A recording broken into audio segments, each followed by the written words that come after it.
Brilliant race, absolutely brilliant race. So many lead changes. So I think there was like 4 or 5 full park ups, and we'd all just restart the race. So finishing the race in the squall. We're surprised the race committee could even see us from up on the hill. It was pretty rainy and windy.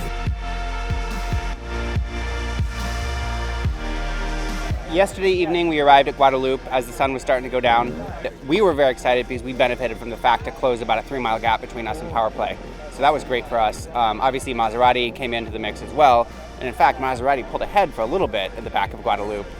Our speed was just a little less than their speed. That's why we try to do a different course after the South Guadeloupe. We go around the island on the other side, and we was hoping the easterly wind come maybe before. It was a good try, but that doesn't work at all. But we don't have nothing to lose at that point. So. Well, it's easy when you are in the back. It's easier because you see them, they are stuck, and so you do something different. So it's not an easy situation to lead a race like that. Not at, because you always know that on each island, which means quite a lot. In fact, on this 600 race, you're going to be in a tricky position, and it had been the case on each of them. We were leading, not far to lead all of them. And each time, by far sometimes, in Sabah we were leading by 30 miles, I reckon, something like that, which is a lot. And they came back and they passed us 50 meters away. Leaving for 1 minute. Just a great match race all around the course. You know, so close to our 2 competitors almost the entire time, always within sight. I don't know what it came down to for the two. Obviously we're probably a little bit lighter. Argo have got their new foil systems.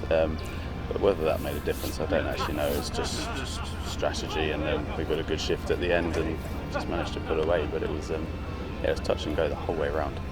And it was a very nice fight, and I think they do a wonderful race, especially Loick and PowerPlay. You know, finishing within 4 minutes of PowerPlay after 600 miles is 45 hours of sailing that's pretty close racing. Second year in a row coming in second for line honors behind another Mod 70. You know, Argo will be back next year looking for another bite at the apple.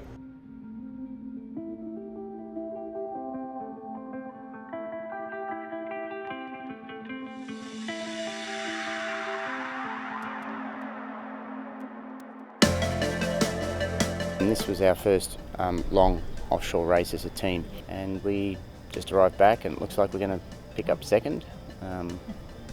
Everything went as I would have liked. I mean, the team was fantastic, and you know, a lot of people ask you, how'd the boat go, and the boats really are a reflection of the team. You know, before the race, every piece of carbon had been NDI'd, inspected, everything had been checked, and I think it's the fact that the boat did so well is just a reflection on how well the team did prior to the race in preparation.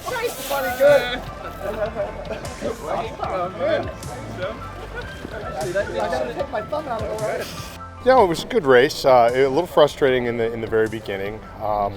Made it up to the Barbuda mark, and then had a nice reach down to Guadeloupe. After that point, we had breezed the whole way. Nice coming back north again, and of course going around the island and upwind finish.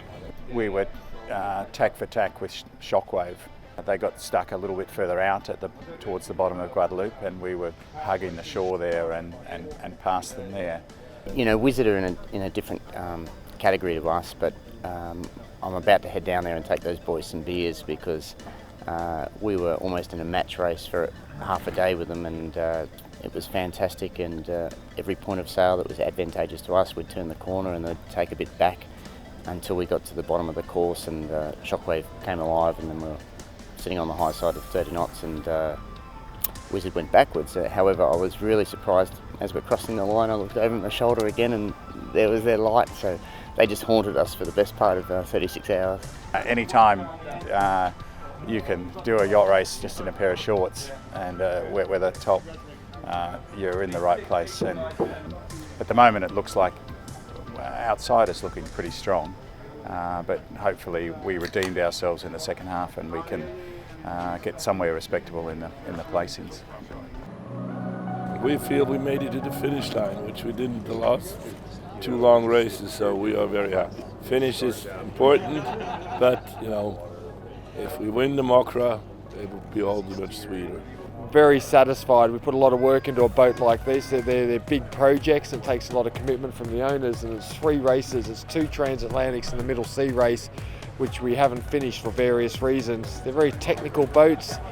I mean, it was made originally to sail in the Mediterranean in flat conditions, and so to punch it around a course like this, although it was quite a benign year, you still had it up to Desirade was lumpy and it was rough, and you're punching this thing around, and we're driving it around and up to 25 knots and flying holes on it, and the sails are going up and down and in and out, and the locks are working and everything's spinning and working, and it's a real symphony, One of the deciding points of the race was how long you were parked. We got out so in the first one. We thought we were going to do something very smart, go outside in Guadeloupe, and we all were almost through, and then we were in total dead air for 2 hours.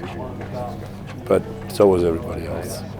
Yeah, surprised it went so well. Sticking with Shockwave, that's a boat that we've had success in the past here, a couple of years. So to have this boat with 5 bathrooms on board up there mixing with very racy boats was fantastic. So yeah, we'll take that one.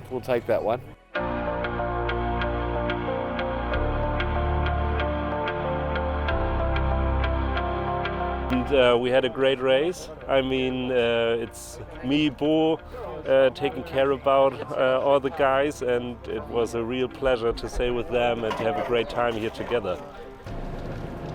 Hey, we made it! We just keep on trying. It's all your fault. Congratulations. Thank you. Very You sold good. this race to me.